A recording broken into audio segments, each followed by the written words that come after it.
James Rocksteady crew, like that was everything in New York in the early 80s, and that was, you know, Hispanics, the movie Flashdance, you know, that movie scene in Flashdance was one of the most incredible theatrical moments ever for me.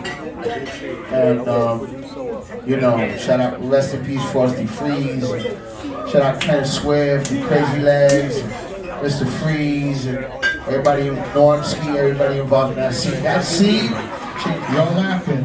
My boy Scott, his mom was the manager at the, there's a movie theater on Nostrand Avenue by Case Highway. So I saw it there 14 times in a row.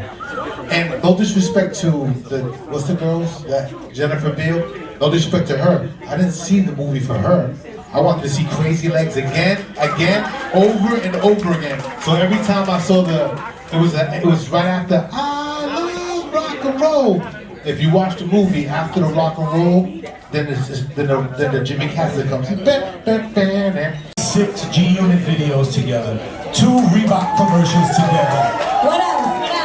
Eric Schmidt from Google gave Jesse and I, he gave us a lot of money, but I won't get into it, to start a Latin channel on YouTube. And YouTube was about to do their thing.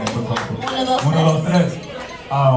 So Jesse and I have a passion about this, but I'm passionate about it for many reasons, because there was a moment, and thanks for cutting it out, Yuli, but I was doing my interview and I literally cried. I don't think y'all understand. I started in the music business in 1992, let alone not being okay to be Latino, let alone that there was a separation from the urban and the pop audience and the music business. But I prayed for this day. I worked for this day my entire career. I waited for an incredible superstar like Jesse and his brother Yuli to tell our story. Because, man, like, yeah, there's a lot of music business and money and this and that, and the biggest artists in the world, blah, blah, blah. But I watched it for 30 years of my career. And then my nephew walks in my backyard with a song called Wooty.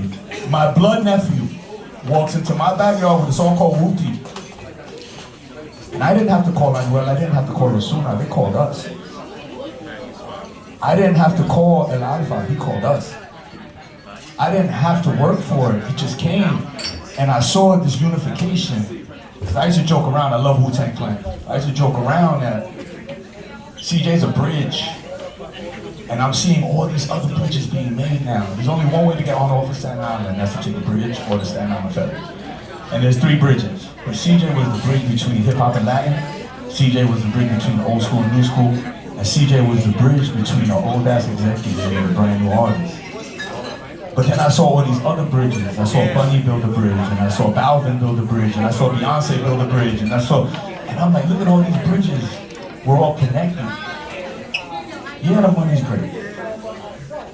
But honestly, to see how people uplifted, I get emotional now. Special, absolutely. I looked at my daughter today. She graduated from high school today. Shout out Isabella. Elf and I used to cut out of school together. He went to Midwood, I went to Madison. We used to play handball all motherfucking day. Never went to class, always at a hooky party. Always playing handball. Yeah. And then we used to go pick up Angie Martinez at Dewey.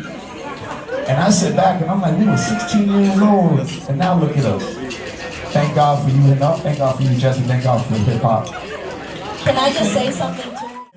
There's a whole nother documentary on that.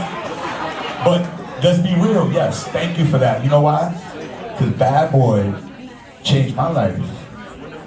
And Violator changed our lives. Hip hop changed our lives. But the vision was in it. It takes visionaries, and I want to shout out my boss, Rocio Guerrero. You know, it takes visionaries to put people in this. Putting money together, you threw Jennifer on a hook. Cardi. Shit. Well, all your AI guys out there, just do that for me. I got a little check for you. I'll get her on Amazon Music. Streams won't be real. Well, on that, Tony, you that have traveled all over the world, hip hop has taken you everywhere. just for the younger generation that's in the building, I want you to talk about those Latino movements, like how rap has completely taken over in like a whole different, like, I can't even explain it. I know I was in Mexico City a couple years ago hosting a battle rap competition that was like over 10,000 people. Please understand, I was in Madrid with over $1 million deals. It's so important. Multi-million dollar, billion dollar deals. Latinos, billion. To Tony, thank you for being such an instrumental part of our lives. Angie, continue uplifting the voices that are here now on stage, out in the crowd. Continue uplifting us. Enough, you are incredible. Jesse and Yuli, you make us so proud. I need everybody to make some noise, man. We are so proud of you guys. HipHopxSiempre. Shout to Amazon Music for putting this together. I think it's time we party, y'all.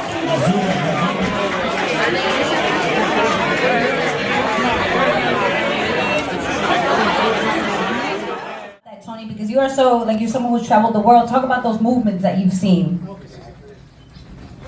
Yeah, I mean, going to what Jesse said, in Japan, France, like, there's a movement in every country and their own language and their own scene that they don't even, you know, of course we influence them, but now, you know, they got their own thing going on. So the US isn't even on the radar anymore.